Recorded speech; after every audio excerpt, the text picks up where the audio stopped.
قل هذه سبيلي أدعو إلى الله على بصيرة أنا ومن اتبعني وسبحان الله وما أنا من المشركين.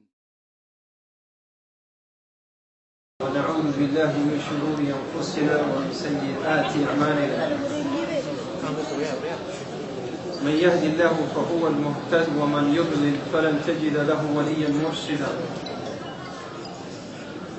وأشهد أن لا إله إلا الله وحده لا شريك له وأشهد أن محمدا عبده ورسوله. يا أيها الذين آمنوا اتقوا الله حق تقاته ولا تموتن إلا وأنتم مسلمون. يا أيها الناس اتقوا ربكم الذي خلقكم من نفس واحدة وخلق منها زوجها وبث منهما رجالا كثيرا ونساء واتقوا الله الذي تساءلون به والأرحام إن الله كان عليكم رقيبا. يا أيها الذين آمنوا اتقوا الله وقولوا قولا سديدا يصلح لكم أعمالكم ويغفر لكم ذنوبكم ومن يطع الله ورسوله فقد فاز فوزا عظيما. أما بعد، عباد الله، اعلموا أن خير الكلام كلام الله وخير الهدي هدي محمد صلى الله عليه وسلم وشر الأمور محدثاتها وكل محدثة بدعة وكل بدعة ضلالة وكل ضلالة في النار.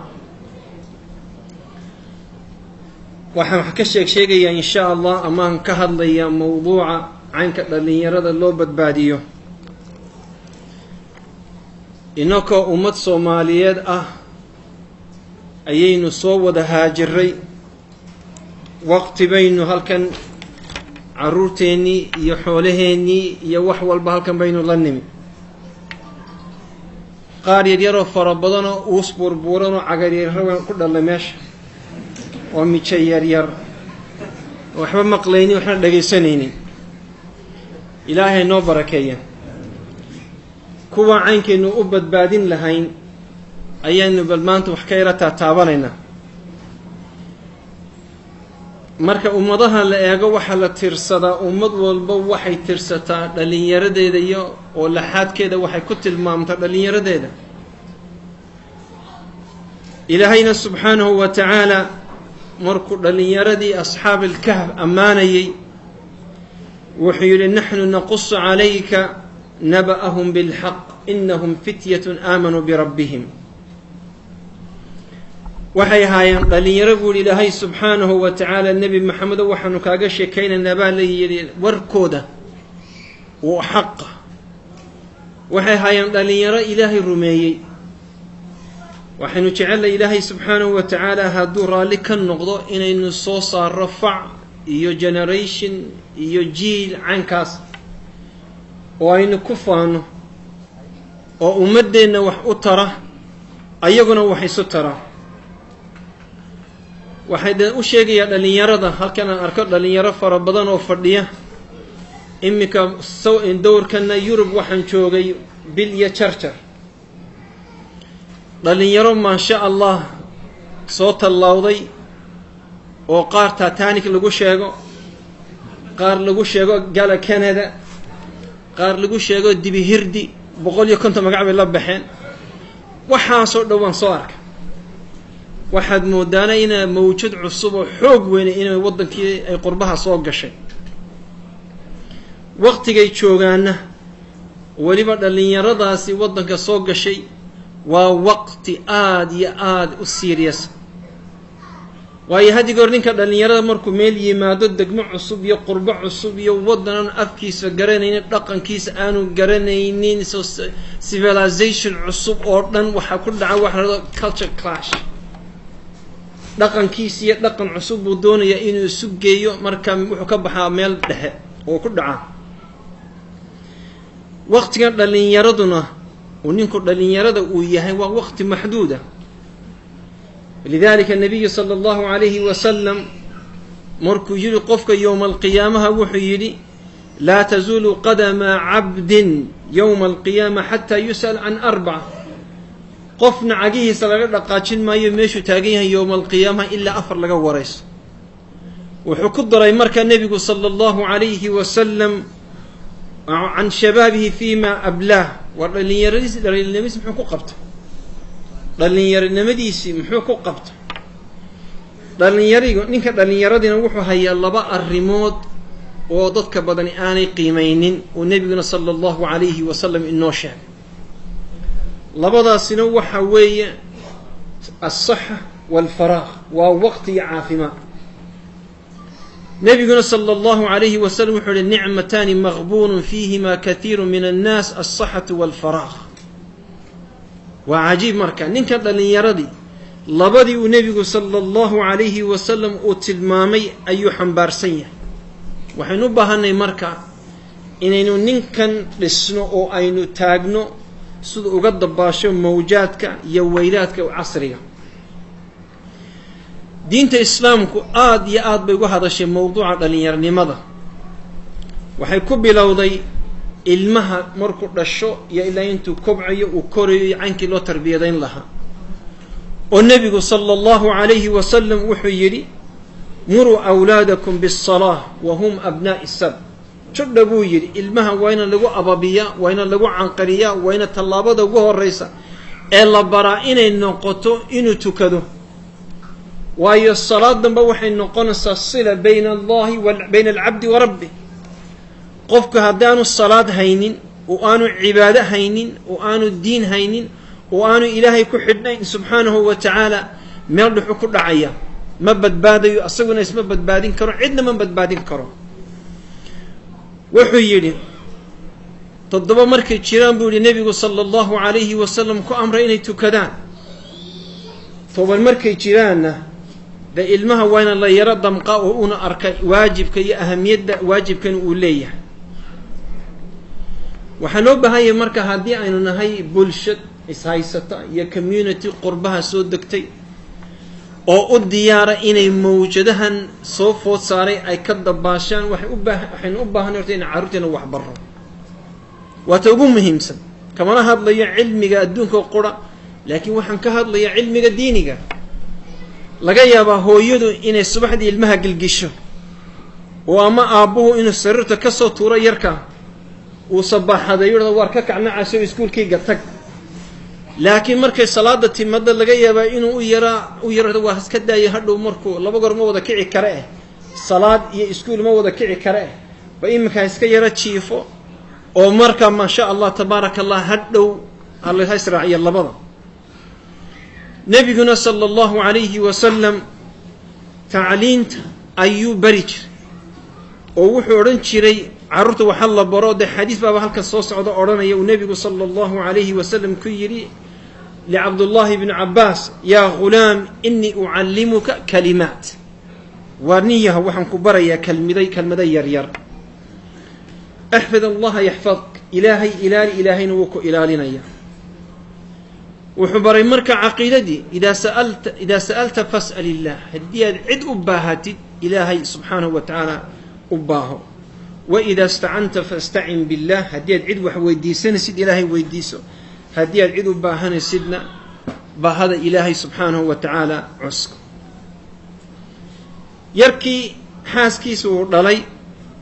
أم السلمة وكي يا غلام سم الله وكل بيمينك وكل مما يليك إن يرد حاسكي سور دلي صلى الله عليه وسلم ووحار كده السحن كم يلبكعوني مرحقا أبودية مرحقا أبودية مرحقا أبودية markaasuu warbaheeda kaanay warorta bisinka u qabo iminka ma sha Allah dhalinyaradu feeraha intaasay laaleegi qanjidhadu intaasay laaleegi calooshi rukuuca uu neefsanaya wallahi rafaatu ku jira yeerkaasi markay rukuucayaan waana 17 jir cif inuu umulayo mooyaane waayo bisinkana ma qabto uu isku miisaamana dhargo nabiguna wuxuu yiri sallallahu alayhi wasallam warba kan yaro falukaadi horta wuxuu yiri ya gulaam ko samillah warba bisinka qabso haye wa kul mimma yalik waxa cuntada inta ku dhowna ka cun waayo taas waa tacliim waxa loo baahan yahay inayna carruurteen hadaynu waalid aynu nahay inaynu jidhaba wax barro tacliinta inaynu barro waxaan ka soo hadlayay cibaadada iyo caynka tahay iyo kulligood ilmuhu maa sha allah markaynu inta haddaynu iskugu ladhno oo aynu isu raacinno wuxuu noqonayaa kuwuu nebigu sala allahu calayhi wasalam laga yaabaa inuu noqdo kuwuu nebigu sala allahu calayhi wasalam uu yidhi 7 ayaa hadhka ilaahay subxaanahu wa tacaala yowma alqiyaama isa soo taagaya oo is-hoos taagaya yaa ka mid ah washaabun nasha'a fii cibaadati illah ilmo dhallinyaro oo ku koray cibaadada ilaahay subxaanahu wa tacaala iminka inaku carruurteennu waynu korinaa maa sha allah tabaaraka allah waynu korinaa waynu cuntaynu siinaa maryaynu usoo iibinaa telefoonada ka ugu dambeeyaynu usoo iibinaa video game playstation xbox adigu wax walba waynu siinaa laakiin had iyo goor diintooda iyo aakhiradooda miisaan culus ma saaro hadhow yarku markuu yaro weynaaduu feedhihiisa arkuu murq iyo halkan kasoo boodo is odhanayaan wallahi ninbaad islaantiina maqli maayo odaygiina maqli maayo nolol buu ku noolaanaya markaa khayaaliya annaka mashaakilkan mahaysa haddaanu Canada nahay way jiraan dhallinyaro horta aad iyo aadaan ugu faana oo qaar xufaada iyo qaar diinta maasha allah si wanaagsan u bartay iyo qaar salaadoodii iyo cibaadadoodii iyo khayrkoodiiba intay sidaa u qabsadeen si wanaagsan ugu mitideen adduunkiina yidhi walaa tansa nasiibaka min addunya oo tacliintii bartay oo dhakhtarra noqday oo looyarra noqday oo nurses noqday oo engineerra noqday aad baan ugu faanaa oo masaajidina la jooga laakiin qaar badanna dabadday joogaan qaar fara badan baa dabadda jooga waayo waxaan lagu soo abaabinin dee cibaadadii iyo diintii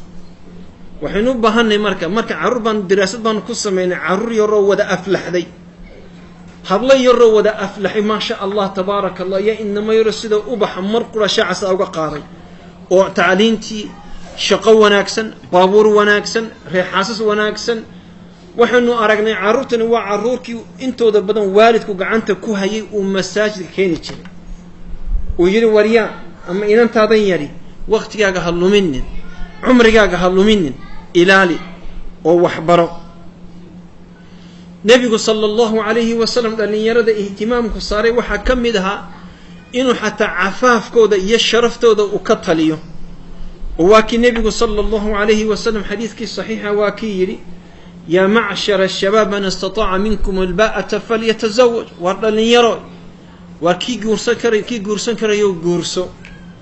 waa daruuri inuu ninkan ilmahani weliba waxaynu ku noolay maa sha allah casri macsiyaddu iska diyaar tahay inuu qofku macsiyad ku dhaco uga fudud inuu galaashaha soo iibsado maanta ilaahay subxaanahu wa tacaala inuu ilaashaday mooyaane waalidka markaa waxaa loo baahan yahay inayna carruurteedna sidaa wax u baro saxaabadii nebigu sala allahu calayhi wasalam uu nebigu tarbiyadeeyey waxaa ka mid aha cali bin abi aalib ilmo yar oo 9 jira oo ku soo koray aqalkii nebiga sala allahu calayhi wasalam oo carruur qofkii ugu horreeyey shahaadada loo laqina ahaa oo nebiga sala allahu calayhi wasalam isagoo ilmo yara ag taagna oo xitaa markuu haajiray nebigu sala allahu asagoo yihi waa sariirteeda sii jiifso yacni waa nin ilmo dhalinyaro ah waayo asligiisii baa la soo koriyey waa la soo xoojiyey waa la soo dhisay maanta waxaynu doonaynaa intaynu carruurta ku mashquulino waxaan la idhahdan kabada air jordan iyo video game iyo in hadhow markuu 17 jir noqdo 19 jir noqdo aynu ku nidhaahno waryaha i dhageyso markan da'daada ahaa reer baan lahaa ama markan da'daada ahaa shaqan haystay de sheekh waxba sidii adiga lagu soo ababiye ee lagu soo tarbiyada asaga uma tarbiyadaynin qaladku marka inta badan waalidku ka yimaado waxa loo baahan yahay marka in carruurteena inakuna aynu waajibkeena aynu siino mucaad bin jabal radiyallahu anhu asagoo 20 jir uu nebigu sallallahu tabahalka miyan qaniinaa daba waxa idinku meela ka dalaca sheekh aynkan ugu hadlayay inaan ka baqaya bahalkan mucaad bin jabal radiyallahu anhu asagoo 20 jira ayuu nebigu sallallahu alayhi wasallam u diray yaman 20 jir buu annaka qaar baanu haynaa 20 jir ah oo maasha Allah cheeseburger ka dhargay oo maalin walba dalbada Pizza Hut oo ku nool waxay ku nool yihiin nolosha ninka gaalka uu dadaala iskuul buu tagaa wuu shaqaystaa shilin buu dul saaraa wuxuu radaa maalintan retirement aan galo waxaan doonayaa meel yaro nadiifa aan seexdo waxaan doonayaa cunto yaro wanaagsan oo aan cuno waxaan doonayaa meel yaro bilaa buuqa guri yaro isku jamjamaan doonayaa imika caruurteeni ayagoo 20 jir ay retirement wada galeen wax xaqiiqata waxba ma qabto iskuul ma tago wax ma shaqaysto habeen oo dhan sida fiidmeerta iyo sida wareegaya warma booliis ba maxaa ka lifay maalin oo dhan uu xurinaya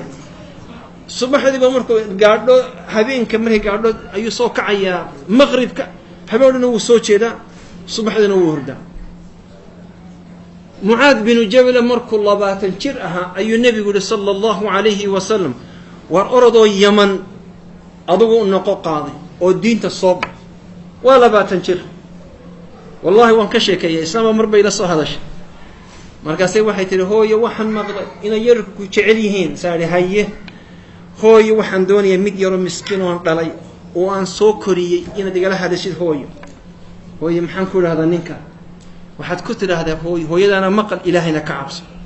saari hooyo yarku ma shaqeeya hooyo ma imka ma shaqeeyo iskuul ma taga hooyo iskuul ma tago muxuu qabtaa daw iska hurda guriga hooyo ilaahay barakeeyo oo cuntada yaa siiya da ana yar isku dubarida oo mariyaha yaa u meedha da ana kalma nadiifiye maqsinka haye muxuu qabtaa waxba waa imsa jir hooyo waa 3 jir shalow dhashay ma sha Allah tabaaraka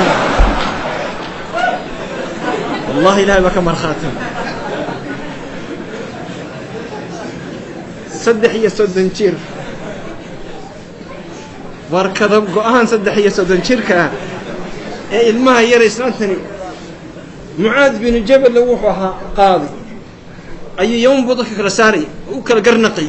wala xaq baad leedahay adna waa lagu leeyahay wareex kacmaash waxay wa tarbiyada ku xiranta Asma bint Abi Bakr radiyallahu anha wal arkay Sa'iid oo gabar yara oo uur la wali bay buurtii nabigu sallallahu alayhi wa sallam asagay Abu Bakr ay ku dhumanayeen ayay 3 cisho sii socotay cuntada qaadays waayo waxay fahamtay mas'uuliyadeeda ka muslima waxaynu baahanay caruurteena inay fahmaan marka risaalada islaam iyo mas'uuliyadda laga doonayo waaqiceen waa maxay marka waaqica dhalinyarada aynu wax ka yara taaban واقع dhalinyarada maanta waxa ka maqan waxa la yiraahdo al-hadaf ujeedadii looga baahnaa ninkii dhalinyarada ahaa way maqan ghiyaab al-hadaf waxaanu haynaa dhalinyaro fara badan san soo tilmaamay dhalinyaro khayr qabtaa jirto ma sha Allah oo diinteedii adduunkoodiiba dhinac ka galay laakiin waxa jira dhalinyaro fara badan oo jaamacadaha sidaa u wareegaysta jaamacad buu galaya wuxuu leeyahay waxaan baranayaa computerka uu ka soo boodaya waxaan engineering galaya uu ka soo boodaya wuxuu leeyahay waxaan doonayaa macalinimo uu ka soo boodaya wax kale uu qaniinaya sidaas uu wareegay waqtigiisi wuxuu ku lumiyay jaamacad kamana soo dhamaado oo ka takharuj kama sameeyo meel ma gaaro waxna ma barto shabaabnimadiisa way lunta waa dhalinyarada mashaakilka haysta dhalinyarada marka waxaan u baahanahay waa ayaguna u baahan yahay inay fadhiistaan oo bal cagaha dhulka dhigaan hada waniyo maxaynu hadafkaygu waa maxay qofkan dhalinyaradii hadii aanu garanaynin waxa laga doonayo iyo mustaqbalkiisa hadii aanu sii jidaynin oo aanu sii dhisin oo aanu sii hagaajin meel dhuxu ku dhacaya waxa laga yaabaa dhalinyarada intooda badan inay ku dhacday waxa la yiraahdo ghiyaab al-amal qudooda ama dhacf al-amal oo asagu uu taagan yahay baquus oo sideeyaa waniyo intan wadan baanimi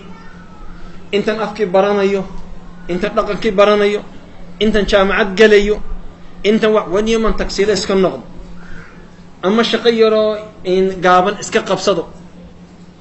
taasina waxaa laga yaabaa inay u keento ya's inuu quusto uu ka quusto mustaqbalkii isagoo nin dhalinyaro ah weliba oo aan reerna sugaynin waxaan u jeedaa caruur iyo xaas aanay sugaynin laga yaabaa inuu ka quusto taasina waxaynu u baahanay haddaynu dhalinyarada tawjiih siinayno inaynu qudheeda ka tallaabsano aynana waa dhagayso horta marka hore wadan baynu joognaa qurba wadan qurbaynu joognaa tacliintu ma dadka anfacda ee horta waxbaro adoo tii diintana aan ka tagin waxa ku beerma dhalinyarada oo qaladka badan ay ku dhacaan mantooda badan waxa la yiraahdaa al-inhiraaf al-fikri was-suluki inhiraaf fikri inuu qofku marka uu islaahdo wallahi qurbaad joogtaan ninkan cadib horta isu eekaysi uu yiraahdo aduga hadlagu yeelo waxaan qofku waxa yiraahdaan inferiority complex bayraada qofku wuxuu isu haystaa ilaa uu sidooda u badasho oo maryahooda uu xidho oo koofiyadooda xidho oo socodkooda uu socdo oo kabahooda uu xidho inaanay gaaladani soo dhaweynaynin inaanu waxaan raada fitting in inaanu lam ka mid noqonaynin markaas caruurteeni ayaa waxa ku dhacday inay qudhoodu inhiraaf fikri oo sidii gaalada u fakirayaan oo maanta marka waniyo ka joog waxan wuxuu koonay wariyaha this is Canada ana Canada waa this is Canada sheekh baawarta iska ilaali hayla hadle wariyaha ka cabso wariyaha wadankeeda isku waani jiray maaha sheekh bal gaabso dhalinyaran marmar baanu tagnay waxaanu sameynaa inqilaab baanu sameynaa marban wadaadadu inta wadaadnimada nagu soo baxdo oo markaas aanu isqaad qaadana ilaahay wuxuu nagu ibtileeyay waxaan la yiraahdo shiishada way soo gaadhay ilaahay idinka qabsoorta shiishadan caruurtii Soomaaliyeed hablaya inama waxay isku shibeen shiishadii waa caruurtayadii ka quusan min anagna waan ka daba galnay ma sha Allah tabarakallah ka waran Saciid oo khamiis xiran koofiyad cad xiran oo shiishad caynkaas soo dhowr taagay marka daaqada laga wada daato inta xabad yar xijaabana ka soo boodasa meesha oo inta wajigiina bar qarisay kabihina kabna gacanta ku sidata ilaahay ma oga marka qaar ba ka soo baxay kooniya sheekh this is Canada marka waniyo ilaahay ka cabso walaalkay baatay mustaqbalkaaga diintaada kullu everybody is doing wala wada cabaya maxaa mushkilada what is your problem waxa ku dhacay inhiraaf fikri wa suluki Soomaalidu waxa tirma maqasheen dacwadii ama dawaacadii talaabadina ka tagtay nabigana gaari weyday shabaab fara badan ba caynkaas nidaamkana way ka tageen oo tii saxdahay tii kalena way gaari waayeen qaarna waxa ku dhaca intii xumaydna way ka qaateen intii wanaagsaneedna way ka tageen dhalinyaro fara badan baad arkaysaa ilaaha soo hadeeye oo surwaalku bawdada ka sii dhacayo oo nigiskiisu muuqdo war maxaan ku falaya nigiskaaga iyo aragiisa oo ama intii wax isku soo faygaray ama waxa soo marmariyay oranaya how do you like my tattoo ka waran nin madow oo dhuxula oo tattoo soo marsaday ilaa haduu qof cas yahay qof madow oo tattoo isku soo xariiqay ina dhuxul lagu soo faygaray mooyaane fool xumada wallahi waxaan ninka inuu soo gubtay taas waa mashaakil ummadda hay shabaabka haysta haye waxay ku soo dhaceen xaqiiqatan shabaabku oo ama ay abuurteen waxa la yiraahdo fasaad al-ijtimaa'i فساد الاجتماعي ومجتمع دن وفسادات او مفسدين waxaa imanaya fanaan baa imanaya hablaheeni iyo dhalinyaradeenii oo dhan ayaa u tagaya waxaa la oranayaa nin dawladda ka socda ama dawladdii hala ka socday ayaa imanaya wala maamuusaya wala soo dhaweynaya hablihii iyo inamadii hablihiinta soo qurxiyaan inamadii saraawiil yarad moodin in lagu rinjiyay soo xidhan ku dhajisan ayay soo tubayaan saa musiga loo taaraya fasaad ijtimaaci ayaa caruurtii runtii hogaanka u haya in badan inta ilaahay subxaanahu wa ta'ala doortay mooyaan fasaad ajiiba oo ku jira afkaar faasida nidaam faasida wax wada faasida caruurtii marka waxay u baahdeen meel runtii ay isku ururiyaan oo ay degaan taasina weli way ka maqanta mujtamacaadka Soomaaliya للاسف الشديد mujtamaca Soomaaliga maxaynu haynaa waxaynu haynaa masaajid caruurteena iyo dhalinyaradeenna waxaan masaajid ahayn wax kale uma hayna intooda badan kuweena ma sha Allah tabarakallah talaabada sare qaaday ama hore u yar socday waxay ku daraan Islamic school ama school yar ama weekend school haddii aynu doonay inaynu shabaabka ama dhalinyarada tarbiyadayno waa inaynu la fahamno waa ninka dhalinyarada muxuu u baahan yahay muxuu doonay xaajadiisu waa maxay wuxuu hayaa waqti buu hayaa caafimaadna wuu hayaa energy fara badan buu hayaa waan caynkaynu u wajahayna tawjiiha saxiixa because society-gii Soomaaliyeed uma diyaar ahaa inay caruurtii tawjiih hagsan u sameeyaan oo wali waxa ku qufran dhaqankeenii hore sideen wax noo soo koriyay in war fariiso wadaad bayl ayaan dhoota aan arkay yaryarkiisa markuu la hadlayo wariya buu leeyahay nacas iyo dulliga dhalay war ma xafiday quraanka wani halkan 20 sanadood joogay tarbiyadii asaga lagu soo tarbiyeeday oo ku aflaxay ayuu doonay inuu kan yar dul saaro maanta isma qabanayaan Ali bin Abi Talib wuxuu oran jiray war tarbiyadii leeyahay soo tarbiyeeday caruurtina ku tarbiyeedaynina فإنهم خلقوا لزمان غير زمانكم وقتيني أهين بيت شوغاني تودا وآغا ونوع من التربية وين مركا الآغا عروتني مركا إنه التربية دي الصحيحين أين ويني يعني مشاكل كان جاي يسوضن كيجا وهرنو هايستي ومركا نوضن كصوق الليل هايستي وحوي عرف ربضان الله قاطو عرور فربضان أو الصوماليات أو الله قرتي أي halkaanu joognaa qaar ba inta la qaatay tuulooyin la geeyay la soo gaalaysi wallahi alladhi la ilaha illa huwa marba waxaad soo dhigma ilmaysa habla yar oo ma sha Allah ya inama dhalinyaro oo inta shaxda loo dhigay dawladdu u ciyaartay islaantii odayga islaadin tarbiyadii leeyahay ku soo tarbiyeeyay ba saxay ku tarbiyadeeya oo inantii marka ayraha absaanto la yara gilgilo inankii dhirbaaxa lagaga soo jaro hadii inantii ay dibnaha soo yara caasaysato ma sha Allah islaantu kabta ula soo baxayso dawladii baa batay haye macaan shalay ku sameeyay annaka idin hayna kaalay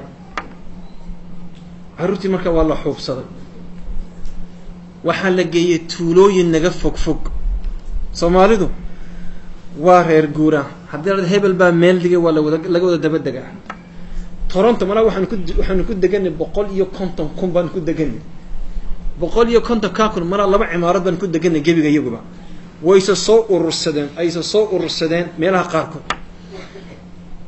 tuulooyinka aad uma degan sidiina waxaan soo maray Jarmal kan soo maray oo Holland baan soo maray war tuulo yaro silica oo baaba ayaa afar madmadooba ka soo jeeda war xagaal idinka keenay Soomaaliyaanu ka nimo oo goormaan soo degteen توصلنا دوون دقنا مساجد دوون دون دسنا أنك تعملين كندا عين كما كندا مقالو ينكوا وين بالقصة أوروي حصل لو دقيقة تورنتو إدمنتون آروا مقالو ينكوا وين أيان مقالو وين نوفكر عرورتي وحي سميين هناك حيين أي أوجين قالوا كلا أو تولو ينكدقن عرورتي وصون نقطي مت صليب كي حلن mid wax isku soo faygaray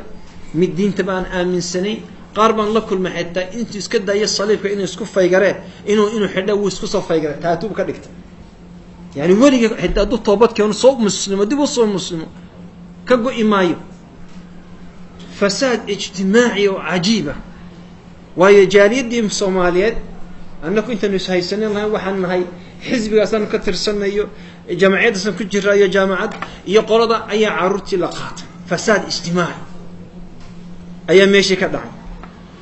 caruur fara badan baa subhanallah intay naga dhex bixin bay waxay galeen waxaado al-ijraam waxay noqdeen professionals ma sha Allah mujrimiin bay noqdeen oo hubka markay timaado ayaga laga helaa ragga Canada hubka soo galiya waa inama Soomaaliya subhanallah waa inama Soomaaliya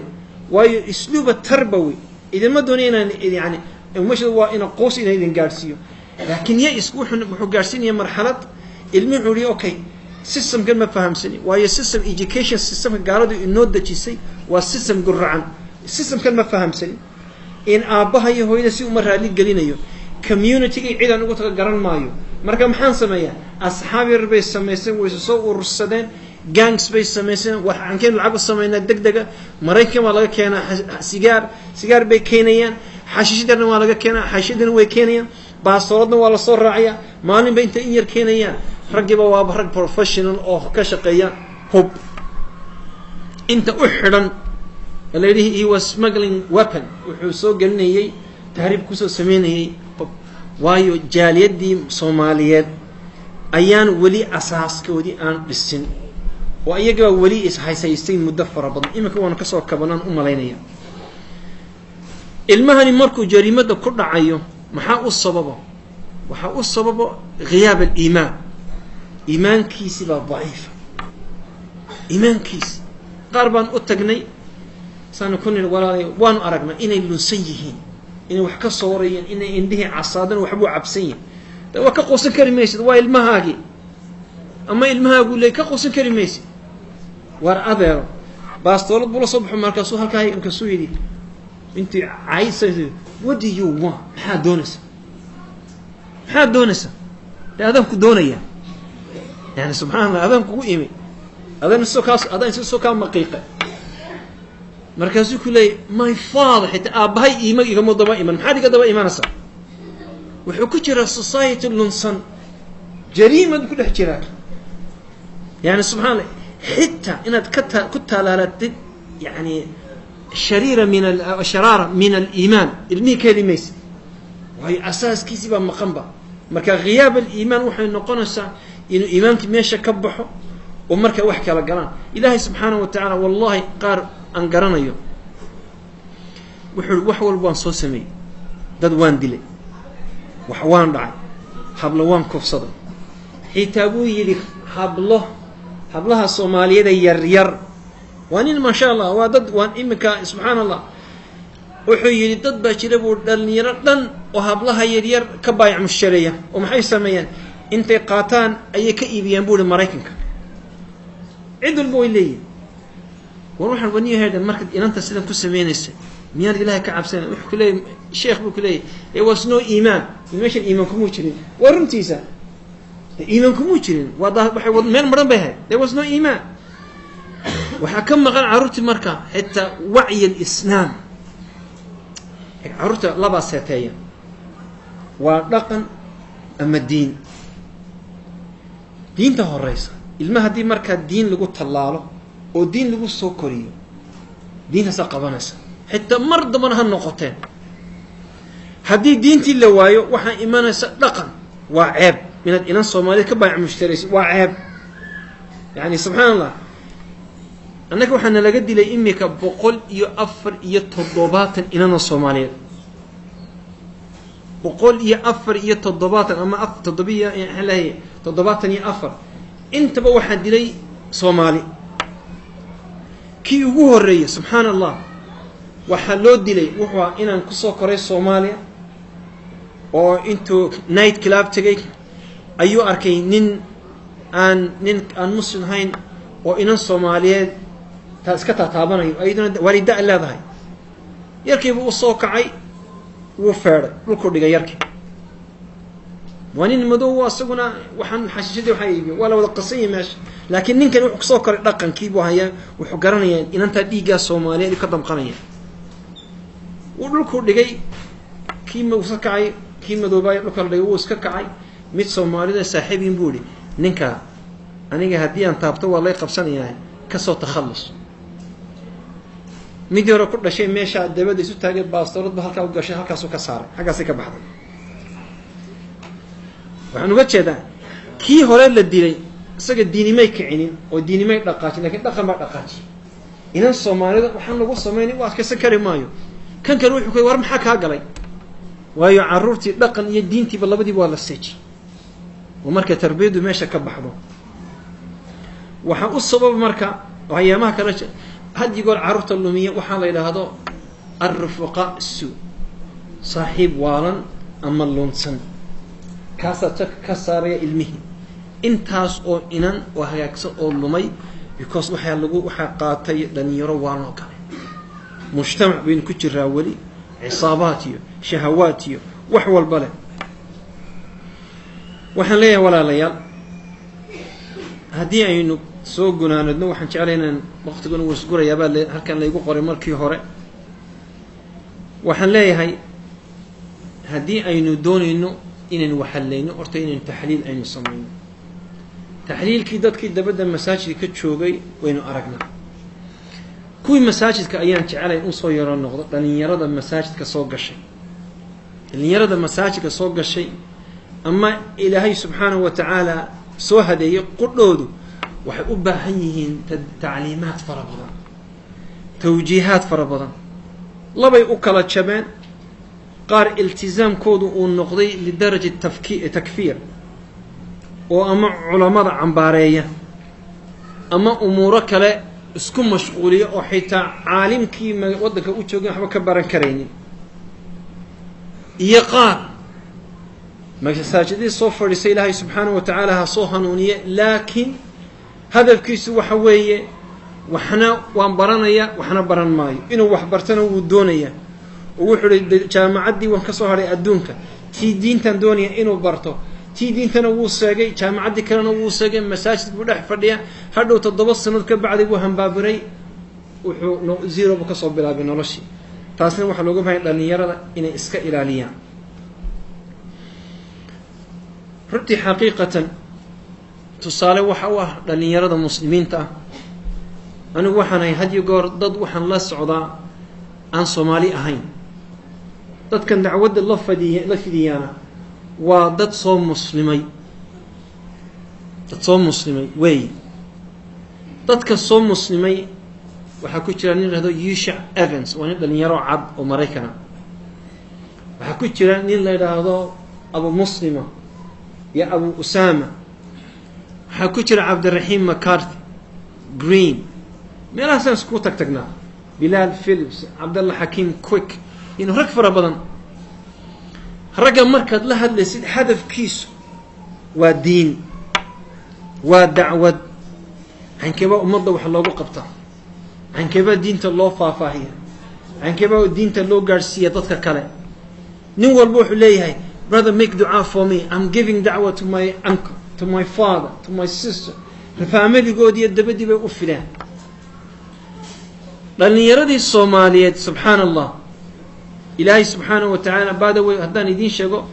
dadkan soo muslimay iyo carabta horta waxay noo haystaan inaynu nahay maasha allah tabaaraka allah saxaaba yaro mudmudo soo luntay bayna noo haystaan waxa la leeyahay yani nin ka shaqeeya jeelalka oo wuxuu soo muslimo wuxuu yiri brother Saeed jeel ka shaqeeya wuxuu yiri markan jeelka tago waxaan rada muslimiin dhan ii keena markan arkabu Soomaaliya yar micha yar ayaan rada he's your new imam ninkan baa imam idin noqonaya way wuxuu yiri every Somali ana arka quraanku qayb ka xafidsan yahay diintan waxa uu ka yaqaan marka wuxuu yiri brother Saeed wuxuu yiri iska daabuu yiri kuwina dacwadda jeediya ee meelaha jooga wuxuu yiri even your criminals mujrimiintin waa ahli diin buu ma sha Allah ninkan dadka soo diray la soo xiray ninkan hablaha soo kufsaday la soo xiray ninkan wax soo dhacay la soo xiray asaga haddana imaam ka dhigtaa buu oo marka wax marka ka baxa meesha waxaan ilaahdaa adiga meesha ka sii imaama waxaan leeyahay insha Allah dhalinyarada waxaan aad iyo aad ugu dadaalaya inay diinta quraanka bartaan waayo nabiga sallallahu alayhi wa sallam wuxuu yiri khayrukum man ta'allama al-qur'ana wa 'allama khayrukum man ta'allama al-qur'ana wa 'allama dadka quraanka bartay waxa la doonayaa inay quraanka sii gudbiyaan waayo al-khayriyya halkan laba shard weeye at-ta'lim at-ta'allum wat-ta'lim inaad quraanka baratid oo adigu quraanka xafidid oo la kududaha la kala fadhiisatid oo ku garooro adiga ma aha waxa la doonayaa intaad quraanka aad baratid aad cid u sii gudbisid sad khayriyada u heshid waayo khayrukum man ta'allama al-qur'an wa 'allama ayu nabigu sallallahu alayhi wa sallam yiri waxaynu baahanay haddaynu jaariyad Soomaaliyeed aynu nahay waxaynu baahanay macallin iyo murabbi kala saara ninkan macallinka waa ninkan yarka u keenayno intuu labadaas saacadood qur'aanka ku qururuxiya yaryarkan xafidsiiya carabina u yaro dhiga sii daaya markaa ninkaas waa mucallim ninka maanta uma baahni qurbaha aawadii waxaan u baahanay mucallimun wa murabbin qof labadiiba murabbigu waa maxay murabbigu waa qof danaynaya ilmahan yar iimaankiisa inuu war ka dhageysto casharka uu sii daayo shaqadiis hadday macallinka noqoto macallinkaas waa macallin faashila waayo ujeeddadaadu maaha ilmahan ha xafido qur'aanka waxaanu haynaa wallahi magaalooyin ka mid a Edmonton la yidhaahdo waxaan noo jooga in yidhaahdo waa xaafidkii mujrimka ahaa waa xaafid waa gang wuxuu haystaa cisaabad dhan buu haystaa cisaabad dhan ayuu haystaa xashiishaduu iibiyaa waa la yaqaanaa waa la isu sheegaa war waa yarkii 2 sanadood ka hortoo na tukin jiray taraawiixda la yidhahdaa 2 sanadood ka hor taraawiixu tukin jiray wuxuu noqday gangster waayo quraankii waa lagu qulaamiyey xabadna kama fahamsana haddii aad qabatid waniyo iyo akhri iga bilow halkaa alif laam mim saad uu ku bilaabaya iga bilow halkaa laakiin wuxuu ku leeyahay wax ma fahmo xurf kelmad carabi garan maayo tarbiyadna lama soo siinin waxaan u baahanay marka macallimiintu inay carruurta casharka ka dhageystaan ay sii daayaan ma aha macallinku haddaad aragtid macallin carruurta la ciyaaraya oo kolba meela geegeynaya oo kolba nacnac u soo iibinaya oo kolba ayagii marba qaadqaadaya waa macallin murabbiya diin badan yuu garani ilmaha wuu soo saaraya waayo ilmaha intaas kaaga filan carruurteennu kuma fahmaan kuma qataan maqalka aragay wax ku qataan waa mas'ala cilmiya la soo gaaray ilmuhu wax kuma barto dhagta ilmuhu ishi wax ku barta marka macallinkii raacayo kubadla ciyaaraya meel geynaya ka soo qaadaya labada habeenimo soo wax leeyahay macallin tarankii baan joogaa stationkii baan joogaa waan ka baqayaa aabahay ma isma iimanasa uu soo kaxaynaya ninkaas inuu baahan ninka